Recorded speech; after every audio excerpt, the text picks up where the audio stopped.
What's going on, everybody? Welcome to a new episode of Shuukan TokuNet. How's everybody doing this fine Saturday? What's going on? I'm Squall Charleston, your host as always. Looks like we got someone that came back. How's it going? I'm doing really good. How are you doing today? Doing good. Doing better than the dog outside by the sounds of it. Oh man. So, thank you everybody for joining us. If this is your first time with us, you'll notice that there's a link at the top of the screen. If you go there, you can ask us a question that we will be getting to later on in the show. And I just kind of want to put that out there that if there's anybody else on TokuNet that's watching this right now, feel free to hop on over, say hi, and pretty much just whenever you guys want to hop in. Anyway, yeah. You ready to start this? I believe so. I'm a bit nervous again. Oh, no worries. It'll be fun. Everybody say hi. This is all a good time. Before we started, though, I wanted to do something new. And I am going to introduce Squall's terrible joke of the day. So if you guys are on my server over on Discord, which you can totally hop onto the TokuNet's Discord, there's a link down in the description below. I came up with this joke. I even put it on Twitter, and it's kind of gotten some mixed responses. But my terrible joke of the day, Kamen Rider O's was the agiest series. Oh, why? Why you do this? Oh! All right, let's hop into it. So our first article is the dramatization about life of Shotaro Ishinomori to air later this year. So Kento Nakajima, member of the boy band Sexy Zone, will star in an upcoming TV special based on the life of Shotaro Ishinomori. The special will air this August, and it follows the life of Shotaro, creator of numerous titles including Cyborg 009, Kamen Rider, and Super Sentai. The special will pay close attention to his relationship with his older sister, who played an important role throughout his life. Commenting on the role, Nakajima says Ishinomori created heroes who were loved by everyone and became a hero in his hometown. Nakajima is feeling enthusiasm for the role despite being a little worried about stepping into the feet of the so-called king of manga. In preparation for his role, Nakajima visited Ishinomori's hometown and even the desk where he penned manga for most of his famous titles, feeling a great sense of pressure from standing in such a now historic spot. So the 24-hour TV event will air from August 25th to August 26th. Wow. Yeah, I'm excited for that. It's kind of like, are you familiar with Doctor Who at all? Oh, I love Doctor Who, okay? Yeah, so you remember like a couple years ago when they had the, what was it? It was like, they had that documentary a couple years ago where it was, I just thought of this, otherwise I would have like looked up the title of it. It was, hold on. Yeah. What is it called? I can't think of it right now. An Adventure in Space and Time. Sorry, what? I kind of forgot a little bit too. It's been a while since I watched Doctor Who, actually. Did you see the Adventure in Space and Time? It came out in 2013. It had David Bradley, who portrayed William Hartnell, the First Doctor's role. I think I might have watched that, but I need to rewatch it again just in case. That's kind of what this reminds me of, and I hope that it's like something that's as impactful as that movie was. But yeah. Anyway. Yes. Okay. Oh, were you gonna say something? Sorry. No. It's just nervous laugh. Oh, yeah, no worries. We always have a little bit of those when we start off, but yeah. Yeah. Plus, I just had some marshmallow earlier, so too much sugar. I might be a little bit too happy right now. Gotcha. I just finished a Meiji chocolate bar myself with peanut butter, so I'm feeling you there, sister. All right, here we go. Power Morphicon announces 3 Super Sentai guests. Ooh. So, the U.S. Power Ranger event announced its latest guests. The first one is Hisashi Saki, who played the first child Sentai team member ever in the 1993 Gosei Sentai Dairanger, who will appear at this year's Power Morphicon event. Saki played the young Ko, who transformed into the white Kiba Ranger, or if you guys, Power Rangers, the White Ranger, or whatever.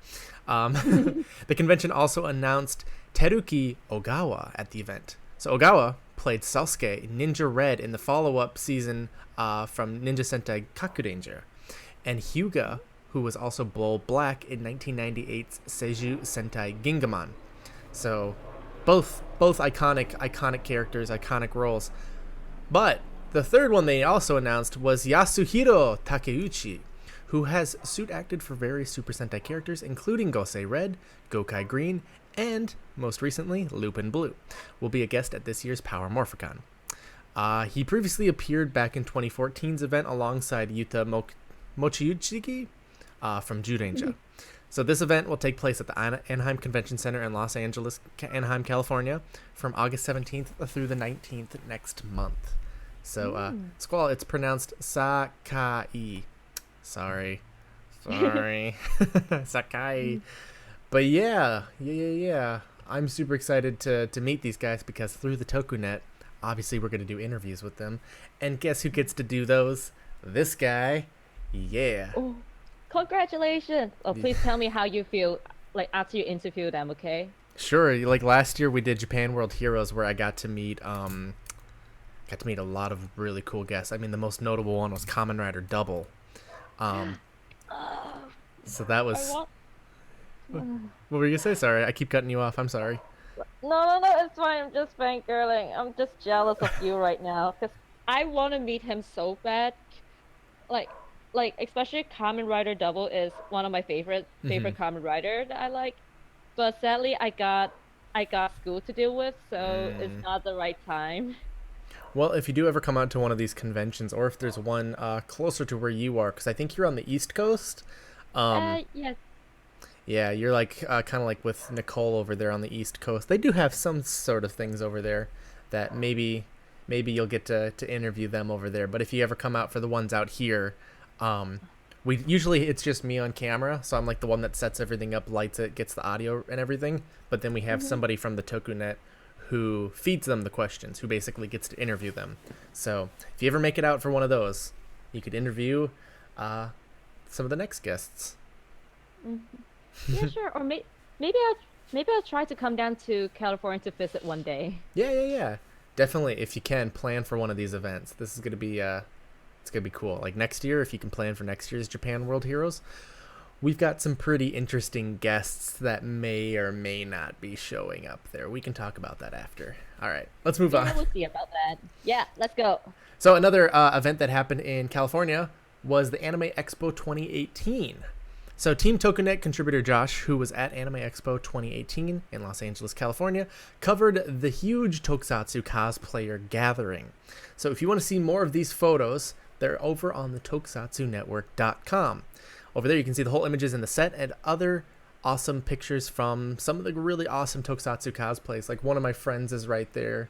But like as you can see, like it's not just like most recent stuff. It's a bunch of people that actually have been watching the show for a while. So, yeah. All right, let's move on to everybody's favorite. Who is that Shukuman? Are you ready for this? Did you peek? Did you see what it was? Let me see. All right, well, there's the outline. So while you guys are trying to figure out who's that Shukuman, do you want to answer some questions? Mm-hmm. All right. That's good. Here's a good one from Mason Lim. What was your first Toku purchase? I believe they're trying to say here. The first Toku purchase. I think for me, my first one is, I think it's my Kamen Rider double belts because I was gonna cosplay Philip, and that was my first Tokusatsu cosplay. So that's why I got it. I got it, and I was really hyped. I just keep using it. But the problem is the memory is so easy to trigger. Like the voice is so easy to trigger. So because it's just like right on the front, right? Yeah, it doesn't help when you're like driving all the way to like maybe Katsucon, and then while you're driving, and you could just hear it going like Joka, Joka, Joka, Luna. Every bump you hit. It doesn't even complete the whole word. It's like Joka. Like jump. metal like that. I'm like, can we stop the I carpet? I have like a bunch of like the enemy ones because I thought those were like aesthetically a little bit cooler to have and they're harder to find too. Um, and I remember I was moving last year, like December, and my stepdad was driving with a bunch of my stuff in his car, and I was driving like with him in another car. And like we finally got there, and it's like an hour long drive. And he's just like, "What the hell do you have in this box?" It kept saying "Gene, Gene, Gene," like every 5 minutes, and I'm like, "Oh man, yeah, they're really obnoxious like that." um, my first Toku purchase ever, I had my friend Caitlin order it for me because I didn't have a PayPal or anything, but I bought a Zero Nose belt. Um, Den O was like my third Kamen Rider I watched because I watched Decade, Kiva, and then I went to Den-O, so I was going backwards down them while Decade was still on. And I got to Den-O and I just fell in love. Everything was Zeronos, and I went on eBay because I was like, I really want one of these belts. I'm gonna feel so cool when I have it around my waist. And it was like $50, and I was like, oh, how do I buy it though? Because I was like in high school and I didn't have like a PayPal or anything, and so my friend had one of those, so I was like, yes, yes, yes, yes. But yeah, that was my first Toku purchase. All right, this one's from Weeaboo Supremo. Who do you think will most likely cameo in Geo? It being an anniversary and all. I think the thing that everybody wants to say is Decade's actor, but I don't think he will. If anything, he might do like a Kiva sort of appearance where he's like there for maybe an episode or two. Maybe, but he's really busy with Garo. But that's the one that I would maybe think is most likely. I I think most likely is like are definitely like the most recent writers. I think Hmm. that's what I'm really hoping for. So I think we can expect like build, X8, drive, Yeah. and I definitely want like double and four like force it coming back, you know? Hmm. Well, if you like saw like the Heisei Generations final and some of those movies, they usually only have like one day of filming with them, and it's usually kind of expensive, kind of hard with their schedules too. So it really depends. A lot of people have been asking me actually recently, like, why are they casting so like younger people for these roles? Like they used to cast like 20-year-olds, now they're casting like 18 to like 14 year and like 15-year-olds. Like when they first start, and then like once they start filming they're like 15 or 16. Like some of the girls are really young on these shows, Oh and yeah. it's for kind of that reason, so that they are so young that if they need to pull them back in a season or two, like for this, they really easily can. So yeah. All right, let's see what else do we got here. What else? Yeah, see? Oh, here's a good one from Toku Texas Cosplay. Where is the best place to Ooh. buy the new Jiku, the Geo driver, for people here in the U.S.? Um, so Ooh. there's a lot of third-party groups that would sell these. Some of them are used, some of them are whatnot. But Amazon Japan, we actually have a few things, like a few articles on our site about how to order from Amazon Japan. You can actually order some of these new toys and have it shipped to your home. So if the belt is like $50, shipping's going to be like $20 to $30 depending on where you are.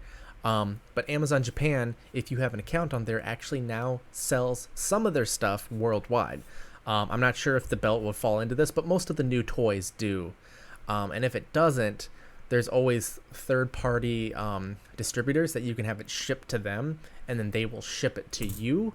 Typically, it's going to be a little bit more. So instead of it being like 50 plus 20, it's maybe going to be like 50 plus 25 to 40, again, depending on where you are. But that would be the best. I would never advise anybody to buy it on eBay because eBay is always going to be at like 100, and you can easily save, 10, 20, $30 on that, and you can get another toy or something with it. And if you're smart enough, you can buy a bunch of stuff and then have it all shipped to you and kind of cut down on that shipping price instead of, paying all that extra for more shipping. Yeah, So, that's pretty true. yeah. Do you ever experience any of that, or where do you buy your toys? I actually got it from Taobao. Hmm.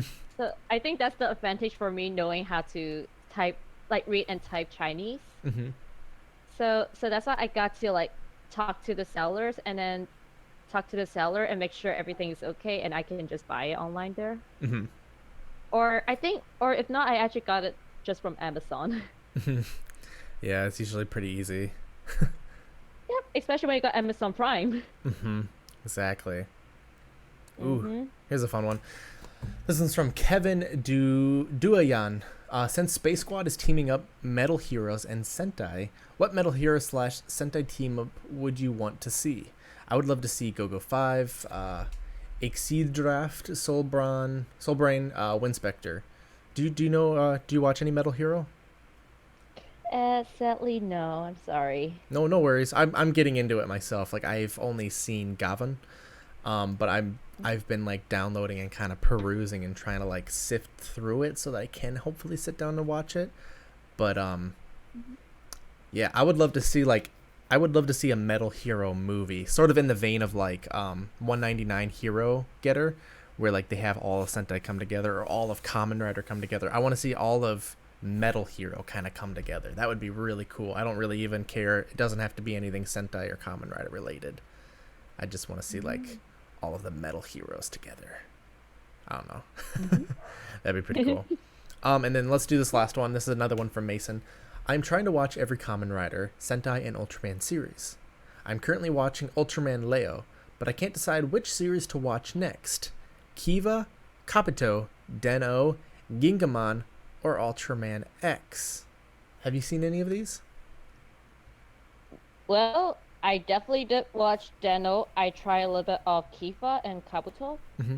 But yeah, so call me biased, but I highly recommend Den-O because I like the personality of the Imagine in there, and I Mm-hmm. think it's really fun. It's really fun to get into it too. I would recommend Den-O as well, but I would maybe not do it as your next one. If you really want to kind of like watch all of the Kamen Riders, just try to do it in order because there's some fun continuity and you can kind of see the show slowly get better. But the thing with Den-O is the Blu-rays were just released a couple months ago for Den-O. So if you're looking for subs for Den-O, the group that I predominantly watch for Den-O, they're only like to episode like 17 or 18 for the Blu-rays. But if you give that a couple months, they should be closer to end because that would be the best way to watch the show. Ultraman X, from what I heard, is pretty good. But if you really like and want to watch a really good Sentai, I've been watching this with some of my Discord friends. Gingaman is definitely top shelf material. That show is just phenomenal. And if you watch it too, and if you're coming to Power Morphicon, you can meet Bull Black. So there's always that as well. All right. So I did see on the Who's That Shukuman, I did see somebody get it right. This is, what is his name? Koga from Garo. Yeah. Have you ever seen Garo? Dun, dun, dun. No, but I know like Nick Coda asked me to watch Garo and Ultraman before. Mm-hmm. No, yeah. So Oh, sorry. no, dude, no, bro, no need to say sorry. No, No, I keep cutting you off. I'm sorry. What were you gonna say? no, that's nothing. That's nothing. Oh my god. Looks like Neo Everent says any difference between Gingaman and Lost Galaxy? Hell yeah. Lost Galaxy is a really good Power Rangers, but Gingaman is a phenomenal Sentai. I can't recommend it enough. As well as Garo. I haven't watched much of Garo. I'm guilty, but I'm going to be doing probably a stream of this on Twitch or YouTube. Twitch actually, I've been talking to them about doing some sort of stream like this and hosting something like a Garo stream or a Kamen Rider stream or even like something for Shout Factory. Maybe not actually like affiliated with Shout Factory, but they are potentially going to let me do something like that and other creators. So we'll see. All right, let's finish this off. Mhm. So Premium Bandai. Following the previous release of the Artisan line Changers, Premium Bandai has announced their next release in the Super Sentai Artisan line, Denji Sentai Mega Rangers Digitizer and Battle Razor Mega Reel Edition. Mega Reel. Alright. Suppressing the infamous code of 335, the Digitizer allows Kenta, Date, who played Mega Red, and all the other Mega Rangers to activate in their Mega Suits and transform into the Mega Rangers. So if you don't know, This is a power-up brace given to Kenta by Professor Kubuta, which allows the users to use powered-up chops, punches, and shooting attacks, and become the Mega Rangers. Unlike the original DX toys, both items for this very first time in the Super Sentai Artisan history will feature voice recognition functionality. Whoa! The user may need to be Japanese. It's kind of unclear as of right now. Voice recognition sounds for the digitizer include install, Galaxy Mega, and opening. Also, the buttons on the Battleizer play the corresponding attack sounds. So, you may be asking, what's unique about the Artisan's release? But what we're going to say is that there's over 70 recorded voices featured. It looks like they got everybody from Mega Ranger that had a voice through it to come and reprise those. Yeah, so the Super Sentai Artisan Digitizer and Battle Razor Mega Real Edition set from the Denjei Sentai Mega Ranger will go for about 12,500 Japanese yen and is scheduled for shipment later in November. Pre-orders are being accepted until September 10th. So yeah, if you want one of those, these obviously always go for higher price.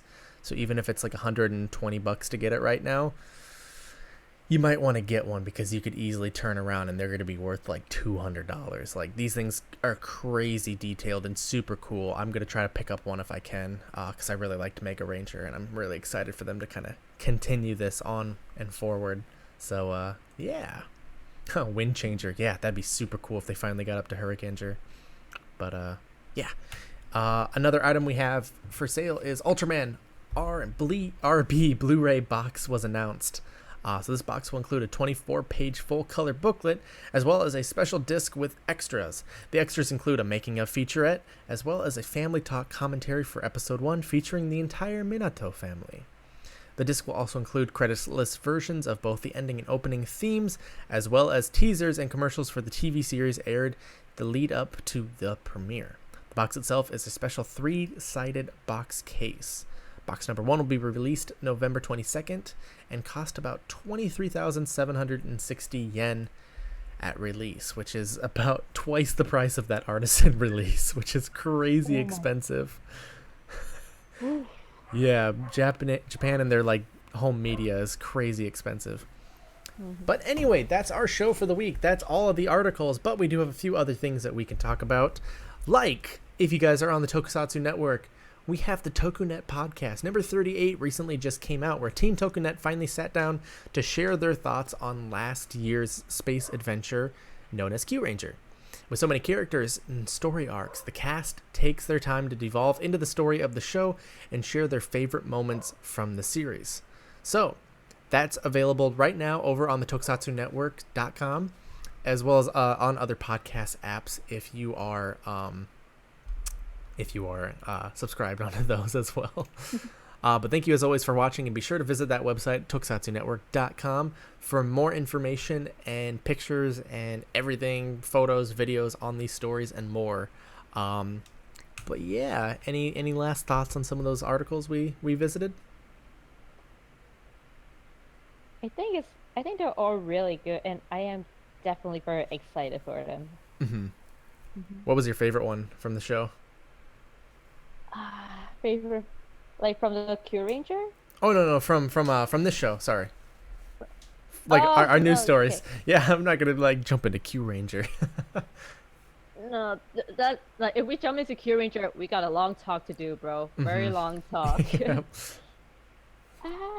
That's really hard to choose because I like all of them. I like all the things we go through in this show, and it's really amazing. I'm so excited for that Ishinomori documentary, biopic, whatever the hell it's gonna be. That's what I'm super excited for. Oh, yeah. But yeah, any last thoughts? Anything you want to say to our viewers? Thank you so much for coming over. See us next week. Yeah, I'm sorry this is a little bit of a shorter show, but you know what? Sometimes we get a lot of stuff, sometimes we don't. I know some of the things we didn't talk about was like Gio's official and unofficial kind of leaks and reveals. So what do you guys think of Gio? Leave us a comment down below in the chat, and we will also be seeing you over on the TokuNet Community Discord, which if you're not a member of the TokuNet Community Discord, there's a link for it down below. So if you go over there, I myself am gonna be over there just kind of hanging out for a little bit after the show, just kind of a little post show. So feel free to drop by and say hi. But anyway, thanks again for watching, and we will see you all next time. Mhm.